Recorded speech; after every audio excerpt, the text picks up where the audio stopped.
Hello மக்களே, இந்த big pass வீட்டுக்குள்ளே திவாகர் அப்படிங்கிற ஒரு ஆள் இருக்கார் இல்லையா? ஸோ அந்த ஆளை வந்து தலகாணிலேயே அடிச்சிருப்பாங்க பார்வதி. அதை பார்க்கும்போது உங்களுக்கெல்லாம் பரிதாபமாக இருந்திருக்கும். என்னடா அண்ணன் தங்கச்சி மாதிரி வந்து பழகிட்டு இப்படியெல்லாம் பண்ணுறாங்களே, பார்வதி கொஞ்சம் ஓவராக பண்ணுறாங்களோ அப்படிங்கிற மாதிரிலாம் வந்து தோணியிருக்கும். ஆனால் உண்மையாலுமே சொல்கிறேன், பார்வதி இடத்துல நீங்கள் இருந்தீங்க அப்படின்னா திவாகர் தலைமையில் கல்லை தூக்கி போட்டு கொண்டிருப்பீங்க. அந்த அளவுக்கு வெறுப்பேற்றுறார் மனுஷன். பார்வால் சொல்லவும் முடியல, மெல்லவும் முடியல, கல் எடுத்து தலைமையில் போடவும் முடியல. கடைசி அந்த பில்லோ எடுத்து தான் வந்து போட்டாங்க. ஒரு பக்கம் எப்ஜே வேற வெறியேற்றுறா, இன்னொரு பக்கம் சபரிநாதன் வேற வெறியேற்றுறாப்புல. அதுக்கேற்ற மாதிரி அண்ணன் என்று அழைக்கப்படக்கூடிய திவாகர் அவர்களும் வெறியேற்றினா அந்த பொண்ணு என்ன பண்ணும்? ஒரு கார்னரில் உட்காந்து அழதான் செய்யும். அந்த அளவுக்கு மோசமான நிலைமையில தான் இன்னைக்கு விஜய் பார்வதி அவர்கள் வந்து இருந்துட்டு இருந்தாங்க. நீங்கள் ப்ரோமோவெல்லாம் பார்க்கும்போது இந்த கண்டென்ட் வந்து ரொம்ப மோசமான ஒரு கண்டென்ட்டாக இருக்குது, என்னடா இவ்வளோ வயலண்ட்டாக இருக்காங்க அப்படின்னு சொல்லி யோசிக்கிற மாதிரி வந்து இருக்கும். ஆனால் நீங்கள் எபிசோட் பாருங்கள், விழுந்து விழுந்து சிரிப்பீங்க. அந்தளவுக்கு ஒரு தரமான கண்டென்ட்டை வந்து திவாகர் அவர்கள் வந்து டெலிவரி வந்து பண்ணியிருக்காப்புல. அதெல்லாம் என்ன அப்படிங்கிறத பற்றி இந்த வீடியோவில் முழுசாக பார்க்கலாம். ஸோ இந்த வீடியோக்கு போகிறதுக்கு முன்னாடி நம்மளோட சேனலை சப்ஸ்கிரைப் பண்ணாதங்க சப்ஸ்கிரைப் பண்ணி வச்சுக்கோங்க. அண்ட் லைக்கை போட்டு வீடியோ பாருங்கள். வாங்க இந்த வீடியோக்குள்ள வந்து போகலாம்.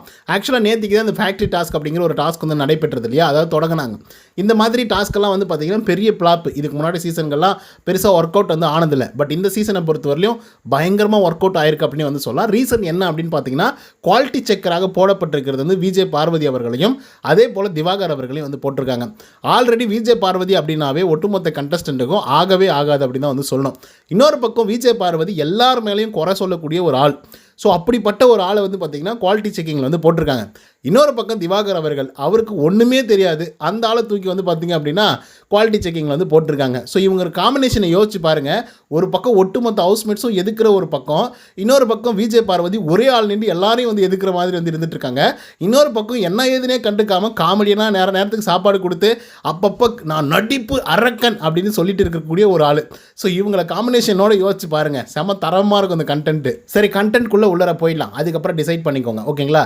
ஒன்றும் இல்லை, இன்னைக்கு பிக் பாஸ் அவர்கள் இந்த டாஸ்க்கை வந்து இன்னும் இன்ட்ரெஸ்டிங்காக ஆக்கிறதுக்கு ஒரு சில விஷயங்களை வந்து பண்ணியிருந்தாப்புல. குவாலிட்டி செக்கர் என்று அழைக்கப்படக்கூடிய விஜய் பார்வதி திவாகர் இவங்க ரெண்டு பேரையும் கன்ஃபெஷன் ரூம் கூப்பிட்டு ஒரு புக்லெட் வந்து கொடுக்குறாங்க. அதில் வந்து பார்த்திங்க அப்படின்னா இவங்களுக்கு சில பவர்ஸ் எல்லாம் கொடுக்கப்படுது. அண்ட் பிக் பாஸும் வந்து பார்த்திங்கன்னா பேசுகிறார். அந்த பவர்ஸில் ஒரு பவர் வந்து என்ன அப்படின்னு பார்த்தீங்கன்னா, அவங்களுடைய டேபிள் வந்து பார்த்திங்கன்னா இன் அண்ட் அவுட் அப்படின்னு சொல்லி ஒரு போர்டு வந்து இருக்கும். அவங்களுக்கு ஓய்வு எப்பெல்லாம் தேவைப்படுதோ அப்பெல்லாம் ஓய்வு எடுத்துக்கலாம், அவுட் அப்படிங்கிற போர்டை போட்டு. அதுவே அவங்க குவாலிட்டி செக் பண்ணணும் அப்படின்னு நினைக்கிறாங்க அப்படின்னா இன் அப்படின்னு சொல்லி போட்டால் மட்டும்தான் அவங்க வந்து செக் பண்ணுவாங்க அப்படின்னு சொல்லி மீனிங். ரெண்டாவது ரூல்ஸ் என்ன அப்படின்னு பார்த்தீங்கன்னா, ஒவ்வொரு ஃபேக்ட்ரிக்கும் நேரடி விசிட் பண்ணலாம். எப்படி அவங்க அதை ஒர்க் பண்ணுறாங்க, எப்படியெல்லாம் ஃபேக்ட்ரி மெயின்டைன் பண்ணுறாங்க, எப்படி ஜூஸ் வந்து தயாரிக்கிறாங்க அப்படிங்கிறதெல்லாம் அங்கேயே போய் வந்து பார்க்கலாம் அப்படிங்கிற மாதிரி. அதே போல் மூணாவது என்ன அப்படின்னு பார்த்தீங்கன்னா, உங்களுக்கு சாதகமான விஷயங்களையும் வந்து பார்த்திங்கன்னா அவங்க மூலிமா செஞ்சுக்கலாம் அப்படிங்கிறது தான் அந்த ரூல்ஸு. ஸோ அப்படின்னா இவங்களுக்கு என்னென்னலாம் தேவைப்படுதோ அதெல்லாம் அவங்க மூலிமா செஞ்சுக்க வச்சுக்கிறது. இந்த மாதிரி ஒரு 5-6 ரூல்ஸ் அண்ட் பவர்ஸ் எல்லாம் வந்து பார்த்திங்க அப்படின்னா நம்ம பார்வதி அவர்களுக்கும் திவாகர் அவர்களுக்கும் கொடுக்கப்படுகிறது. அதுக்கப்புறம் டாஸ்க் வந்து ஆரம்பிக்கிறாங்க. கேன்ஸ் எல்லாம் வந்து கலெக்ட் பண்ணிட்டு எடுத்துகிட்டு வராங்க ஒர்க்கர்ஸ் எல்லாம். அதுக்கப்புறம் ஓனர்ஸ் எல்லாம் வந்து இருக்காங்க இல்லையா, அவங்க ஜூஸ் எல்லாம் வந்து கலக்க ஆரம்பிக்கிறாங்க. அந்த நேரத்தில் நம்ம விஜய் பார்வதி அப்புறம் திவாகர் இவங்க குவாலிட்டி செக்கர் இல்லையா, கரெக்டாக வந்து இண்டஸ்ட்ரி விசிட் வந்து அடிக்கிறாங்க. ஸோ அதுக்கு ஏற்ற மாதிரி வந்து பார்த்திங்கன்னா விஜய் பார்வதி என்ன பண்ணுறாங்கன்னா, இது தாண்டா கிடைச்ச சான்ஸ் அப்படின்னு சொல்லி முடிவு பண்ணிட்டாங்க. அப்பா, இவ்வளோ பவரை பிக் பாஸ் அவர்கள் நம்ம கையில் கொடுத்துருக்காங்க, இதுக்கு முன்னாடி நம்ம பட்ட அவமானங்களுக்கெல்லாம் இன்னைக்கு வந்து பழி தீர்த்து கொள்ள வேண்டும் அப்படின்னு சொல்லி பார்வதி வந்து ஒரு முடிவு எடுக்கிறாங்க. அதாவது எப்ஜேவை பழி வாங்கலாம், சபரிநாதனை பழி வாங்கலாம், நம்மளால் என்னெல்லாம் அவங்கள வேலை வாங்க முடியுமோ அத்தனை வேலைகளும் நம்ம வாங்கிடணும் அப்படிங்கிற ஒரு முடிவில் வந்து இருந்துட்டு இருக்காங்க. ஆனால் இந்த பக்கம் திருப்பினா தின்னு போத்தி திவாகர், அந்த மனுஷனுக்கு என்ன சொன்னாலும் புரிய மாட்டேங்குது. சரி வாங்க கண்டென்ட்குள்ளே போவோம்.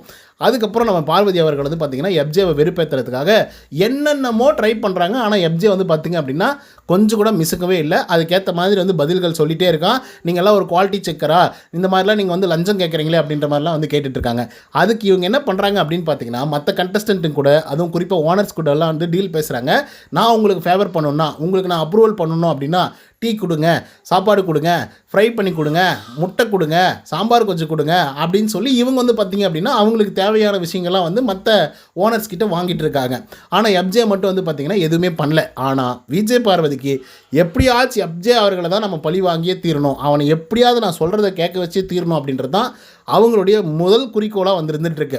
ஒரு பக்கம் திவாகர் அவர்கள் வந்து அவங்களுக்கு தேவையான நல்ல சாப்பாடு மசாஜ் பண்ணி விடுங்க அப்படின்னு சொல்கிறாப்புல மசாஜ் பண்ணி விட்றாங்க தலைக்கு, அதுக்கப்புறம் கை கால்கள் எல்லாத்துக்கும். அதே மாதிரி வந்து பார்த்திங்கன்னா விஜய் பார்வதி அவங்களுக்கு வந்து பார்த்திங்கன்னா மசாஜ் பண்ணி வச்சுட்ருக்காங்க. ஸோ இந்த பக்கம் அந்த பக்கம்லாம் வந்து அழுத்திட்டு இருக்காங்க. இன்னொரு பக்கம் வந்து பார்த்திங்க அப்படின்னா எஃப்ஜே வந்து இருக்கார் இல்லையா, அந்த மனுஷனுக்கு எது சொன்னாலுமே கேட்கவே மாட்டேங்கிறேன். என்னாலாம் பண்ண முடியாது, நீங்கள் அப்ரூவல் பண்ண மாட்டீங்கன்றதெல்லாம் எனக்கு தெரியும். ஸோ அப்படி இருக்கும்போது நான் ஏன் பண்ணணும், எதுக்காக பண்ணணும் அப்படின்ற மாதிரிலாம் அவர் வந்து வீண்டா விரும்ப வந்து பேசிகிட்டு இருக்காரு. இன்னொரு பக்கம் விஜய் பார்வதி வந்து வெறுப்பேற்றுற மாதிரி சபரிநாதன் அவர்களும் எஃப்ஜே அவர்களும் கூட்டு சேர்ந்துட்டாங்க. அதான் அந்த அன்பு கேங் 2.0 அவங்க தான். ஓகேங்களா, அவங்க என்ன பண்ணுறாங்கன்னா திவாகர் இருக்கார் இல்லையா, திவாகருக்கு எல்லா பணிவிடையும் செய்கிறாங்க. சார் நீங்கள் என்ன வேணால் கேளுங்க சார், நான் உங்களுக்காக செய்கிறேன் சார், ஆனால் அவங்களுக்கெல்லாம் பண்ண மாட்டேன் சார் அப்படின்னு சொன்னோன்னே இவங்களுக்கு வெறும் பேருது, டென்ஷன் ஆகுது. என்னடா திவாகருக்கு வந்து செய்கிறாங்க, நமக்கு வந்து செய்ய மாட்டுறாங்க, ஒவ்வொரு தடவையும் நம்மளை இப்படி அவமானப்படுத்திட்டே இருக்காங்களே அப்படின்னு சொல்லி இவங்களும் கத்துறாங்க, கதறாங்க, என்னென்னமோ பேசுகிறாங்க. அப்பயும் வந்து அவங்க செய்யவே மாட்டேங்கிறாங்க. இன்க்ளூடிங் திவாகருக்கு காலெல்லாம் கூட அழுத்தி விடுறாங்க. புரியுதுங்களா, காலெல்லாம் கூட அழுத்தி விடுறாங்களே தவிர சாப்பாடு ஊட்டுறாங்க, கால் அழுத்தி விடுறாங்க, கை காலெலாம் வந்து அழுத்தி விடுறாங்க, எல்லாம் பண்ணுறாங்க. ஆனால் விஜய் பார்வதிக்கு எஃப்ஜே அவர்கள் வரவே கிடையாது, சபரிநாதனும் வரவே கிடையாது. ஃபுட்டு மட்டும் தான் எடுத்துகிட்டு வந்து கொடுத்தாப்புல சபரிநாதன். ஸோ அந்தளவுக்கு வந்து பார்த்திங்கன்னா ஒஸ்ட்டாக வந்து பண்ணி விட்டாங்க அவரை. இது அடுத்த கட்டத்துக்கு போகும்போது என்ன ஆகுது அப்படின்னு பார்த்தீங்கன்னா விஜய் பார்வதிக்கு சாப்பாடுன்னு ஒன்று கொண்டு வந்தாங்க. ஓகேங்களா, விஜய் பார்வதியை கேட்டிருந்தாங்க, முட்டை சாப்பாடு எல்லாம் கேட்டிருந்தாங்க, அதுக்கேற்ற மாதிரி எடுத்துகிட்டு வந்தாங்க. இந்த திவாகர் இருக்கார் இல்லையா, அந்த மனுஷன் என்ன பண்ணிட்டாரு, விஜய் பார்வதியோட சாப்பாடெல்லாம் கூட சேர்த்து சாப்பிட்டாரு, முட்டையும் சேர்த்து சாப்பிட்டாரு. சாப்பிட்ட உடனே வந்து பார்த்தீங்க அப்படின்னா விஜய் பார்வதிக்கு செம்ம கடுப்பு. என்னுடைய சாப்பாடு எங்க, சாப்பாடு கொடுங்க அப்படின்னு சொன்ன உடனே சாப்பாடு இல்லை. ஏன்னா திவாகர் சாப்பிட்டாருன்னொடனே சரியான கடுப்பாயிடுது. நான் எவ்வளோ கஷ்டப்பட்டு இவங்களை வேலை வாங்கணும்னு நினச்சிட்ருக்கேன், பழி வாங்கணும்னு நினச்சிட்ருக்கேன், நீ என்னடானா உட்காந்து அதுவும் என்னோடதை எடுத்து சாப்பிட்டுட்டு இருக்க, உனக்கு இது இருக்கணும் அப்படின்னு சொல்லி இவங்களுக்கு செம்ம காண்டாயிடுது. காண்டானோடனே மறுபடியும் வந்து அண்ணே இங்கே பாருண்ணே, நான் சொல்கிறத சொல்லினேன் அண்ணே, நான் சொல்கிறத சொல்லினேன், நீ எப்படின்னா என் சாப்பாடை சாப்பிட்லாம், உனக்கெல்லாம் கொஞ்சம் கூட இதுவே கிடையாதுண்ணா அப்படின்னு சொல்லி இவங்க வந்து திட்டுறாங்க. ஆக்சுவலாக அந்த நேரத்தில் வந்து நமக்கு செம்ம கோவம் வருது, ஏன்டா இந்த விஜய் பார்வதி இப்படி பேசுகிறாங்க திவாகர் கிட்ட அப்படின்னு சொல்லி. ஆனால் திவாகர் பண்ணது பெரிய தப்பு, அது உங்களுக்கு லேட்டராக தான் புரியும். என்ன அப்படின்னா எஃப்ஜேவெல்லாம் ஒரு பக்கம் கலாய்ச்சி தள்ளிக்கிட்டே இருக்கான், சொல்கிறத கேட்கவே மாட்டேங்கிறான், இஷ்டத்துக்கு வந்து பேசிகிட்டே இருக்கான், மார்க்கிங் பண்ணுறான். சபரி அதே மாதிரி பண்ணிகிட்ருக்கான். ஸோ இதை பார்த்துக்கிட்டே இருக்காங்க பார்வதி. ஆனால் இவன் வந்து ஜாலியாக என்ஜாய் பண்ணுற மாதிரி நம்ம தளபதி இவருக்குறால திவாகர், அவர் வந்து ஜாலியாக என்ஜாய் பண்ணுறாரு. நல்லா சாப்பிட்டாரு, நல்லா முட்டை சாப்பிட்டாரு, நல்லா கை காலெலாம் அழுத்தி விட சொன்னார், நல்லா அழுத்தி விட்டு ஜாலியாக ஜம்முன்னு வந்திருக்காரு. இதை வந்து அவங்களால ஏற்றுக்கவே முடியல. அதுக்கப்புறம் என்ன பண்ணிட்டார் திவாகர் அப்படின்னு பார்த்தீங்கன்னா, பார்வதி வந்து பார்த்திங்கன்னா நம்மளுடைய எஃப்ஜே வந்து கலாய்ச்சிட்ருக்காங்க. குறிப்பாக கலாய்க்கிற போது என்ன பண்ணிட்டாங்க அப்படின்னா, இவங்க ஒர்க்கர்ஸை மதிக்கிறதே இல்லை, அதே மாதிரி வந்து பார்த்திங்கன்னா இவங்க இப்படி தான் பண்ணிகிட்ருக்காங்க, டவுன் அப்படின்ற மாதிரிலாம் வந்து சொல்லிட்டு இருக்காங்க. அந்த நேரத்தில் வந்து பார்த்திங்கன்னா நம்மளுடைய திவாகர் என்ன சொல்கிறாருன்னா, இல்லை அவங்களாம் வளர்ந்து வரக்கூடிய தொழிலதிபர்கள், அவங்களெல்லாம் இந்த மாதிரிலாம் பேசாதீங்க அப்படின்னு சொல்லி ஒரு 4-5 தடவை சொல்லிட்டாப்புல. அதை வந்து பார்த்திங்க அப்படின்னா ஏற்றுக்கவே முடியல. பார்வதிக்கு சப்போர்ட் பண்ணாமல் எஃப்ஜேவுக்கு சப்போர்ட் பண்ணி பேசுனதை பார்வதியால் சுத்தமாக ஏற்றுக்க முடியல. அப்போ தான் கோவப்பட்டு வெளியே போகிறாங்க. வெளியே போயிட்டு உக்காந்துட்டு இருக்காங்க அவங்களுடைய குவாலிட்டி செக்கிங் ஏரியாவில், குறிப்பாக அந்த டேபிளாண்ட. ஸோ அந்த இடத்துல தான் வந்து பார்த்திங்கன்னா மறுபடியும் சொல்கிறாங்க, அண்ணே இங்கே பாருங்கண்ணே, நான் உங்களுக்காக எத்தனையோ விஷயம் பண்ணியிருக்கேன், இப்போ கூட என்னுடைய சாப்பாடை சாப்பிட்ருக்கீங்க, எதுக்காக சாப்பிட்டீங்க சொல்லுங்கள் பார்க்கலாம், எனக்குன்னு ஒரு உரிமை இருக்குல்ல, அந்த உரிமை வந்து உங்களுக்கும் நான் கொடுக்கப்பட்டிருக்குல்ல, என்னோடய சாப்பாடை நான் எத்தனை நாள் உனக்கு கொடுத்துருக்கேன், உனக்கு பிரச்சனை வரும்போது நான் எத்தனை தடவை கேட்டிருக்கேன், நீ கொரட்டு விடும்போது எல்லோரும் ஓடி போயிருக்காங்க, ஆனால் நான் உங்களுக்காக நின்று பேசியிருக்கேன்ல, ஆனால் ஒரு தடவை கூட என்னை எவ்வளோ அசிங்கப்படுத்துகிறானுங்க, எவ்வளோ கேவலப்படுத்துகிறானுங்க, டே 1லேருந்து குத்திக்கிட்டே வந்திருக்காங்க. ஆனால் நீங்கள் என் பின்னாடி நிற்காமல் அவங்க பின்னாடி நின்று அவங்களுக்கு நீங்கள் சப்போர்ட் பண்ணுறீங்க பார்த்தீங்களா, அதை என்னால் ஏற்றுக்கவே முடியலண்ணா அப்படின்னு வந்து கிளியராக சொல்கிறாங்க. அப்போ இந்த மரமண்ட மனுஷன், இல்லை பாரு அது வந்து அப்படி பேசிடக்கூடாது பாரு, நம்ம காமனாக தான் சொல்கிறாங்க, அது வந்து சும்மா ஜாலியாக தான் சொல்கிறாங்க, சும்மா ஃபன்னாக தான் சொல்கிறாங்க அப்படின்றாரு. யோ பண்ணால் என்ன சொல்லிகிட்டு இருக்காங்க, என்ன சொல்லிட்டு இருக்காங்க, அர்ட் பண்ணுற மாதிரி கஷ்டப்படுத்துகிற மாதிரி. என்ன வந்து உங்களுடைய காலை அழுத்தி விட்டாங்களா, கையை அழுத்தி விட்டாங்களா, சாப்பாடை ஊட்டி விட்டாங்களா, எல்லாம் பண்ணாங்களே, எனக்கு ஏன்னா பண்ணல, எதுக்கு பண்ணல, அதுதானே கேமே, உனக்கு புரியுதா இல்லையா அப்படின்னு சொல்லி பார்வதி கத்துறாங்க. அப்பயும் அந்த மனுஷனுக்கு அது புரியல. அப்போ கோவப்பட்டு தான் பயங்கரமாக கத்தி டென்ஷன் ஆகி என்ன பண்ணிட்டாங்கன்னா போய் சோபாவில் வந்து உட்காந்துட்டாங்க. அந்த கார்டன் ஏரியாவில் இருக்கு இல்லையா, அந்த சோபாவில் வந்து உட்காந்துட்டு இருக்காங்க.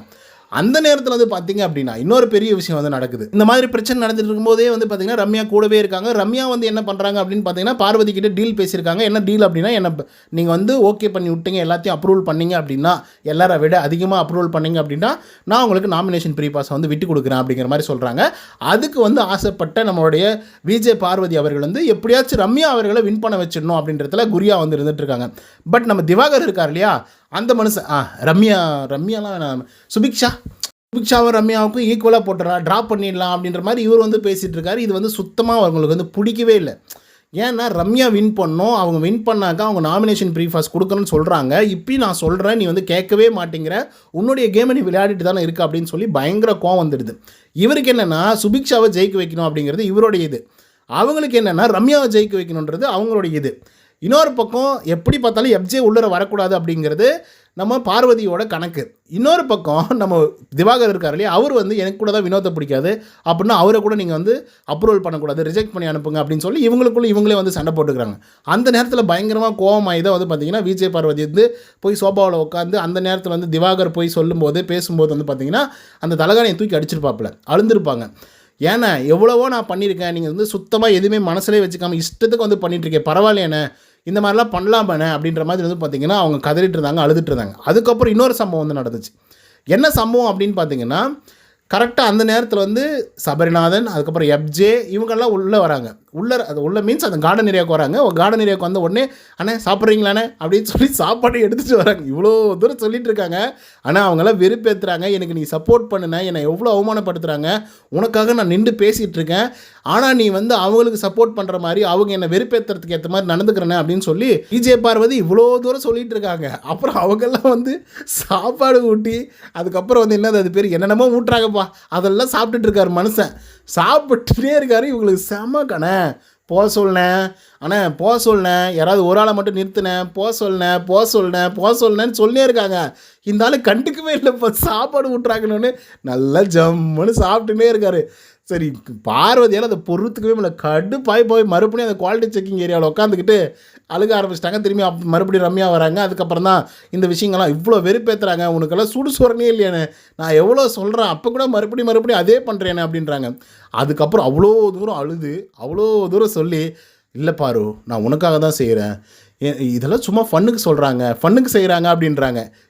போயாயோ என்னையா ஃபன்னுக்கு என்னையா கேமு அப்படிங்கிற மாதிரி இருக்குது. இன்னொரு பக்கம் நம்ம கமருதீன்லாம் வந்து காண்டாயிட்டாப்பில் திவாகர் மேலே. ஏன்னா எவ்வளோ தூரம் அந்த பொண்ணு வந்து உனக்காக சப்போர்ட்டிவாக நின்றுருக்கோம், இன்றைக்கி எல்லாருமே பிடிச்சி கலாய்ச்சிட்டு இருக்காங்க, நீங்கள் அவங்களுக்கு ஏற்ற மாதிரி வந்து பண்ணிகிட்ருக்கீங்க, அந்த பொண்ணு பாருங்க எப்படியெல்லாம் பண்ணிகிட்ருக்கு அப்படின்றாரு. இந்த ஆள் வந்து பார்த்தீங்க அப்படின்னா இல்லைப்பா அதெல்லாம் ஒரு காமன்ப்பா, இதுக்கெல்லாம் நம்ம போய் இது பண்ண முடியுமா அப்படின்றாங்க. இன்னொரு பக்கம் வினோத் வந்து என்ன சாப்பிட்டீங்களா நீங்கள் அப்படின்னோடனே ஆமாம் சாப்பிட்டேன் அப்படின்னு சொன்னார். அதில் எச்சு துப்பி எடுத்துகிட்டு வந்தாங்கண்ணா அப்படின்றாரு. எச்சு துப்பி எடுத்துகிட்டு வந்தாங்க, அதை நீங்கள் சாப்பிட்ருக்கீங்க, இதெல்லாம் சத்தியமாக சொல்கிறேன் ரொம்ப ஒஸ்ட்டுங்க அப்படின்றாரு அவர். பரவாயில்லைங்க விடுங்க அப்படின்றாரு இந்த திவாகர். ஒரு பக்கம் இவங்க ரம்யாவை சொல்கிறது, விஜய் பார்வதி ரம்யாவை சொல்கிறது, நம்ம ஆள் என்ன அவர் பேர் திவாகர், அவர் வந்து சுபிக்ஷாவை சொல்கிறது. சரி ஓகே உனக்கும் வேணாம் எனக்கு வேணாம், 2 பேரும் ட்ராப் பண்ணிடலாம், 2 பேருக்கு ஈக்குவலான பாயிண்ட்டை கொடுத்துடலாம் அப்படின்னு சொல்லி குழப்புன்னு குழப்பி விட்டு கடைசியாக நம்ம விஜய் பார்வதி என்ன சொன்னாலும் கேட்கக்கூடாதுன்ற ஒரு முழு முடிவோடு வந்து பார்த்திங்க அப்படின்னா இருந்துட்டு இருந்தார் திவாகர். ஸோ இதனால் செம்ம கடுப்பாயிட்டாங்க விஜய் பார்வதி. ஸோ அதுக்கப்புறம் என்ன நடந்தது அப்படிங்கிறத பற்றி அடுத்த வீடியோவில் வந்து பார்க்கலாம். பட் இந்த வீடியோ உங்களுக்கு வந்து பிடிச்சிருந்தா லைக் அண்ட் சப்ஸ்கிரைப் பண்ண மறந்துடாதீங்க. இன்னொரு தகவலோட சந்திக்கலாம். Until then bye from Uday. நன்றி, வணக்கம்.